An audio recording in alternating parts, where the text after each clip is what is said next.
Hello, this is Candy from eyes2jesus.blogspot.com, and I'm just doing a casual vloggy type of video today of a few things that I'm thinking about, maybe might do some videos on if I get the time and or inclination, etc.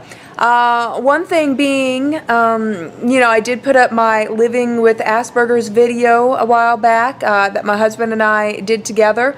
I've been wanting to for a while consider making kind of a little Aspy Me video, looking through childhood photos and old childhood video that's sadly degrading on film, etc. I can see my Asperger traits as a child, and I was always just considered daydreamy, shy, tomboy, not paying attention or paying too much attention, etc. So I think it might be interesting sometime to go through some of those childhood photos, some of those family movies, and then maybe show some snippets and clips showing how I was as a child with Asperger's, and maybe that'll help someone out there who has a child who exudes similar traits. Also, it would be to point out, it's not just children on the autism spectrum and with Asperger's. We turn into grown-ups, and the grown-ups with Asperger's are not going to act like they did when they were children with Asperger's, but they're not going to act like a neurotypical adult either, because we're neurodiverse. We're not neurotypical. So, I think it's good to get more information out there, especially in the YouTube community, about that. Another thing is Atlantis, the lost city of Atlantis. It's not that hard to find it. I'm just going to give you a quick rundown. Maybe I'll make a video on it. For one, why would anyone want to find it? What would it matter? Well, just because it's kind of a fun, neat, and interesting thing.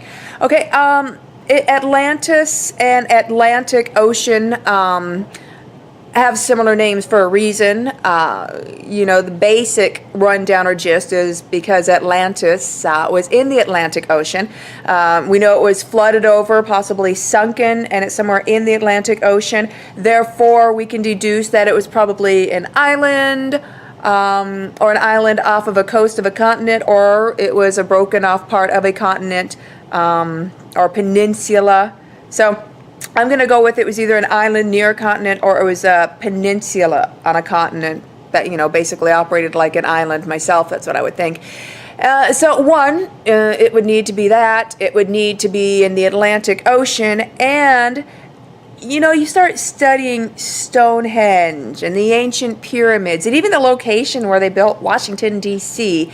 and all these places. And you see that they're all, and even in Colorado Springs, where Tesla did its Colorado Springs research, and you find out, wow, all of those places are on ley lines. Now, if you want to research the energy meridians of the Earth, or the ley lines of the Earth, it's spelled L-E-Y, ley lines. You can Google or Bing that and get some interesting information. And if you do, look at images of the Earth with the ley line grid laid over it, and you'll notice that the grid, it's a whole bunch of triangles. And what did a lot of the ancients do with specific ley line hotspots? They built three-dimensional triangles on top of them, what we call pyramids, correct?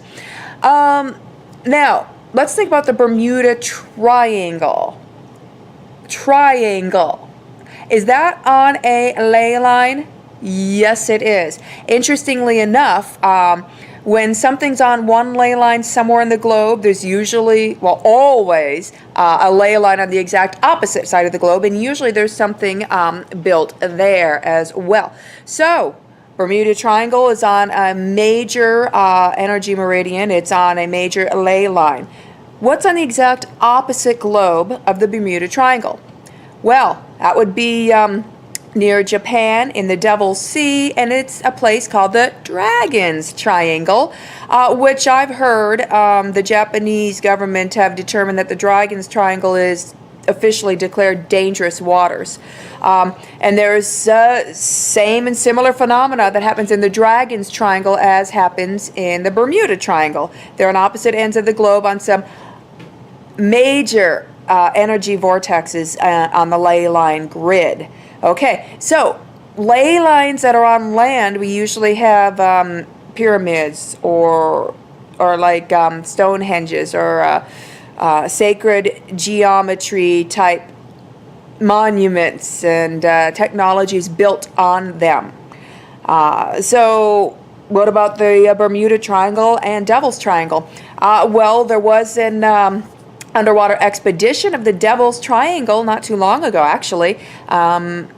And they found an underwater city. There were pyramids, and it was obvious it was a city. It didn't originate underwater. It's just underwater now. Okay, well, do we have any evidence of a city in the Bermuda Triangle? Yes, we do.